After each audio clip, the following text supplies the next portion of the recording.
Hi, I'm Craig, welcome to Your Tech. Today's video is going to be about the do's and don'ts of PC gaming and the things that I wish I'd have known before I got into PC gaming. There's going to be three main sections to this video: hardware, the setup itself, and software. Hopefully I can get through these as quick as possible so it's just one video. So come with me and let's get into it.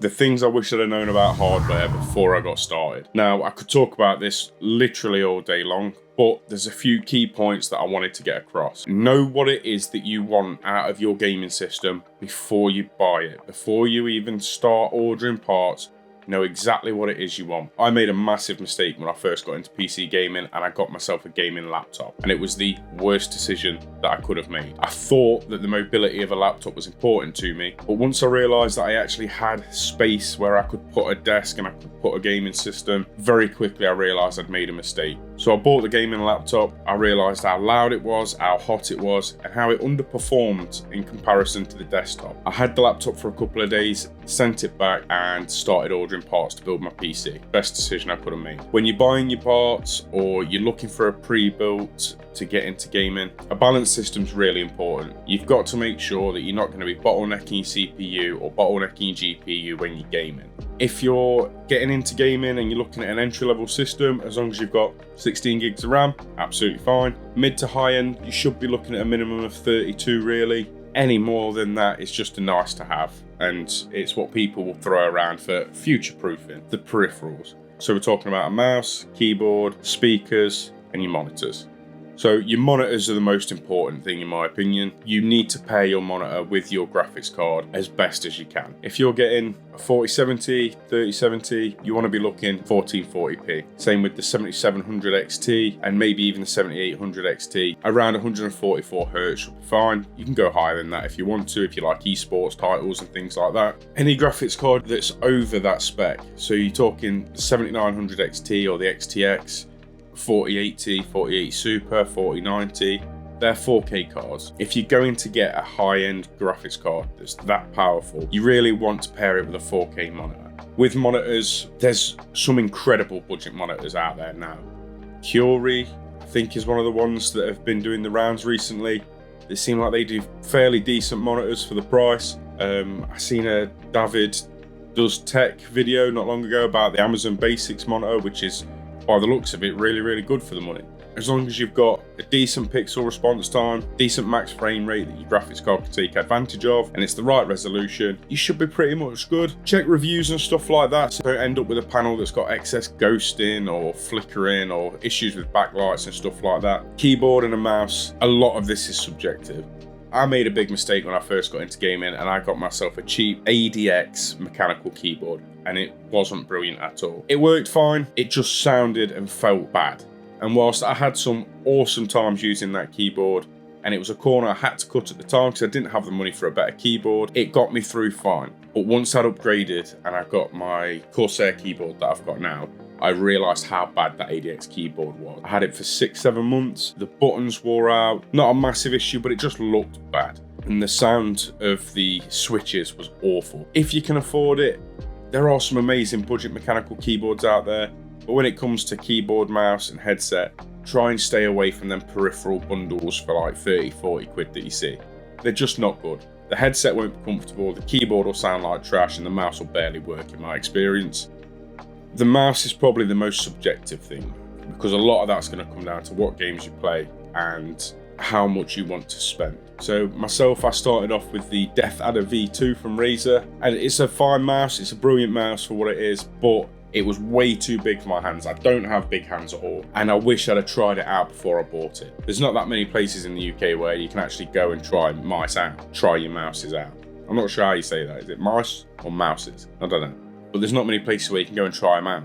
Currys might let you, depending on who's on. They might go and open one up for you so you can have a play around with it. But you want a mouse that fits your hand size and fits your grip. Whether you're a palm gamer or a claw or whatever, you want an ergonomic mouse, whatever it is, do your best to go and try them out if you can. When it comes to polling rates and hertz and sensors and all that, but from what I can tell, Anything over 1000 hertz is a fine polling rate. And as for the sensor, you've kind of got to go off reviews. I don't know too much about the sensors. I know I upgraded to the Razer Viper, and that's been brilliant. The only issue I have with it is the Razer software is terrible, and I do get dropouts, connection dropouts with it. When it works perfectly. It's light, it's fast, it's responsive, but every now and again it'll just drop out for no reason, and it's really irritating. If you're someone that plays a lot of MMOs that wants loads of different buttons on the side and all that kind of stuff, the weight of the mouse isn't going to be that much of an issue to you. Someone that just plays esports is going to want the lightest mouse possible, so when they react, it reacts instantly.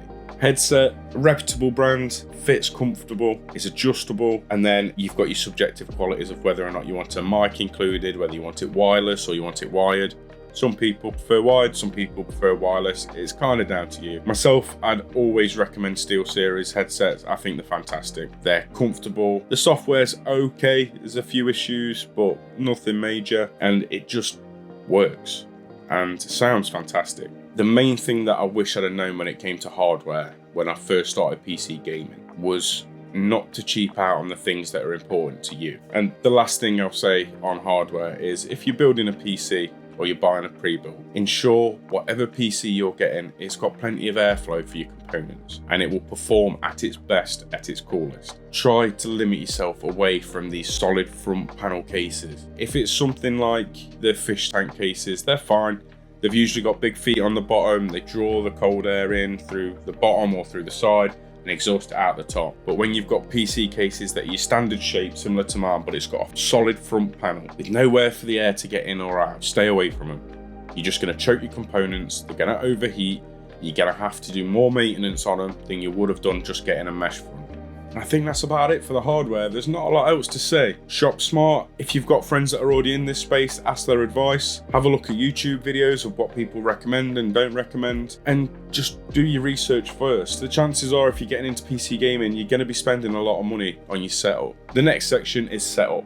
And whilst I am no Uber setup god and rate setups and all that kind of stuff like the likes of TechSource does on YouTube, there are a few things that I wish I'd have realised before I started my setup. Now, I love my setup now, it's brilliant, but I made a lot of mistakes to get it to the point where I'm enjoying it the way that I am. This desk in front of me was the first iteration of my gaming setup, and this was at my old house. 2 monitors, PC, audio interface, mic, Steam Deck, it was all on here, same as it is on there now. But this desk wasn't wide enough. I did not have enough room whatsoever.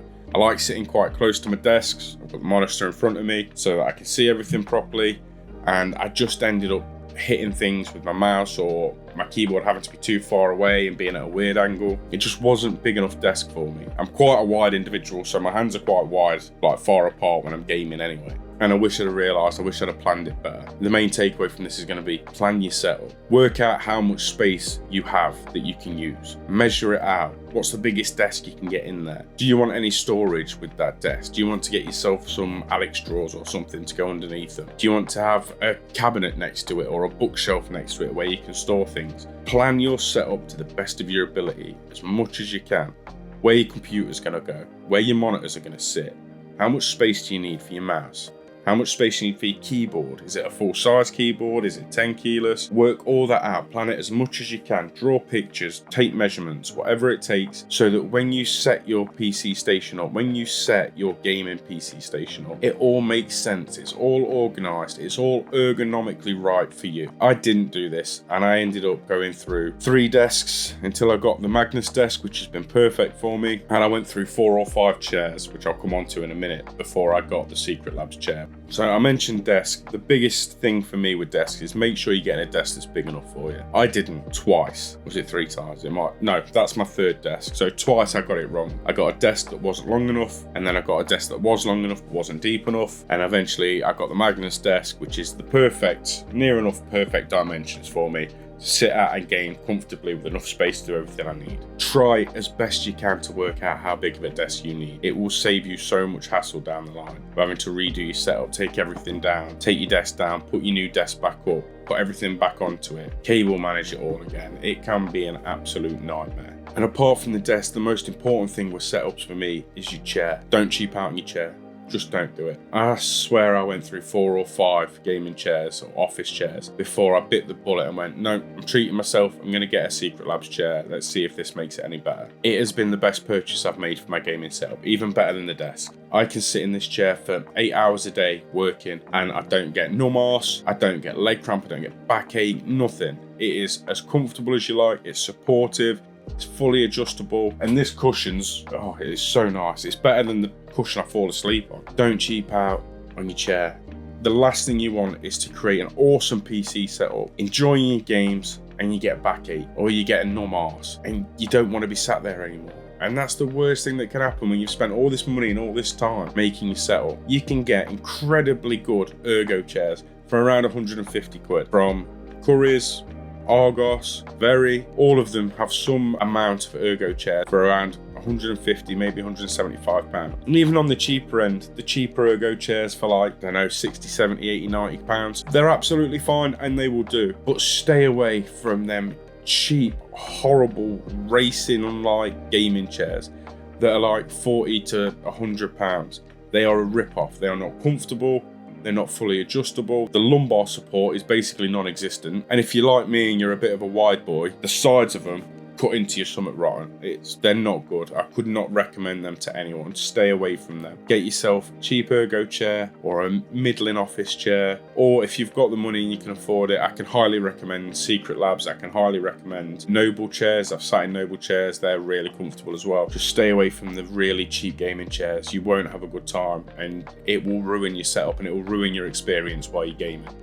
One of the biggest issues I had when starting PC gaming was knowing what software I needed to download and what I needed to stay away from. I'm going to go through a few of the different programs that I think are absolute must-haves on a gaming PC. The first one, which is a dead obvious one, is Steam. It's the best game launcher out there in my opinion. It's got a huge library of games. The support's fantastic. The refund policy is amazing. Play a game for 2 hours, get a refund if you don't like it.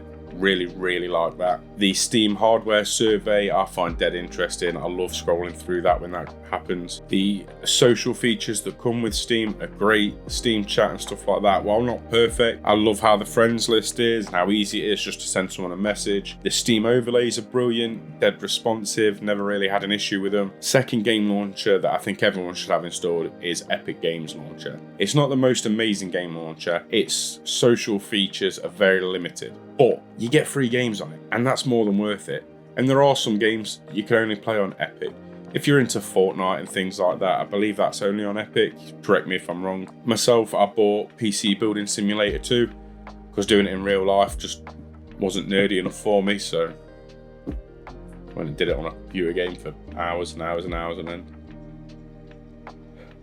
And then depending on what other games you want to play, you've also got the Xbox app, which with the Game Pass is well worth the money. You get so many games on that. UI's okay, it's not terrible. Another piece of must-have software in my opinion is MSI Afterburner. Now, I know there's a lot of people that aren't bothered about overclocking the graphics card, and that's fine. I love that it is so easy to control your graphics card fan speed with this program, and it really is easy. You set your curve, apply it at startup, job's good and you're done, and you get to have them fans run at whatever speed you want. Having that optimized fan curve that you decide how loud it is, I love it. And if you want to install it, it comes with Riva Tuner Statistics, which is brilliant. If you want to see any kind of analytics whilst you're playing a game, or you want to run any benchmarks, for me that's the software to go to. Leading on from MSI Afterburner is Hardware Monitor. Hardware Monitor for me has been invaluable. I have used this so many times to diagnose people's overheating issues. 9 times out of 10 you don't need it to tell that something's overheating, but it's nice to be able to bring it up and see exactly which component it is that's overheating. I'm a massive fan of it. It's dead easy to understand where everything is. It shows you your utilization, your voltages, what watts you're pulling, how hot it is, and depending on your hardware and what sensors it's got, it will show you hotspot temps, memory temps, individual core temps, package temps. It's a useful bit of kit, and if you want to know how your components are running or how hot they're running, Hardware Monitor for me is a go-to.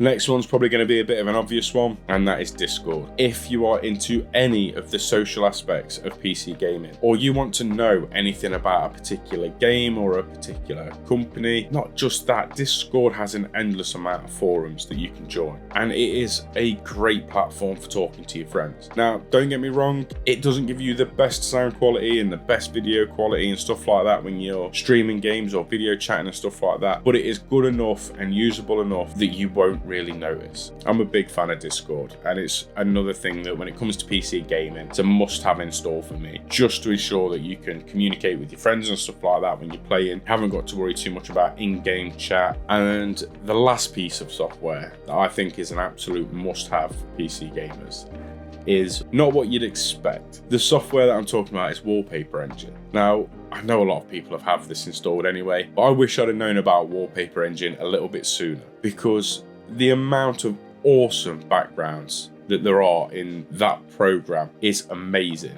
Really is good. When it comes to personalizing your wallpaper and how your setup looks, having your monitors, having these moving wallpapers and stuff is awesome. However, please make sure you set it up so that as soon as you're running an application like a game, it pauses whatever's moving. A while ago, I had a friend reach out to me because their computer was not performing in games like it used to, and it turned out that she had the animated astronaut wallpaper from Wallpaper Engine of him bobbing around in like a multicolored ocean swirl with a reflected lens, and it looks incredible. But it was using 33%, a third of her entire graphics card's power just to run it on her monitor. Once we realized that what it was and we set it to pause when full screen application opened, it was fine. So whenever she closed the game and minimized it, there would the astronaut be bobbing along and everything was gravy.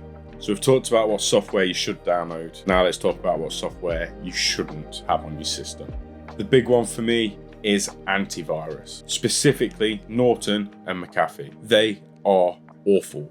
Norton and McAfee use so many resources and they're so hard to get rid of, and they don't do what they say they do. They come out as game optimizers and antivirus and all this other crap that comes with it. You don't need an antivirus. Keep your Windows up to date, don't go on dodgy websites, and you won't need an antivirus. Windows Defender is fine. As long as it's on, you'll be fine. You don't need an antivirus. Other bits of software that I wouldn't ever download, anything that tells you it's going to speed your computer up, just stay away from it. The chances are it is malware. If it says it is going to make your computer 30% faster or 50% faster, or it's going to optimize your PC to be able to run better or whatever, don't download it. The chances are it's going to slow your PC down. It's going to give you a load of jargon and say, if you pay for this, we can make it even faster, even though that's the thing that's slowing your computer down. Just don't do it. It's borderline ransomware. If you click on any link and it comes up saying download this to make your computer faster, ignore it, just scroll on, don't download it, pretend it doesn't exist.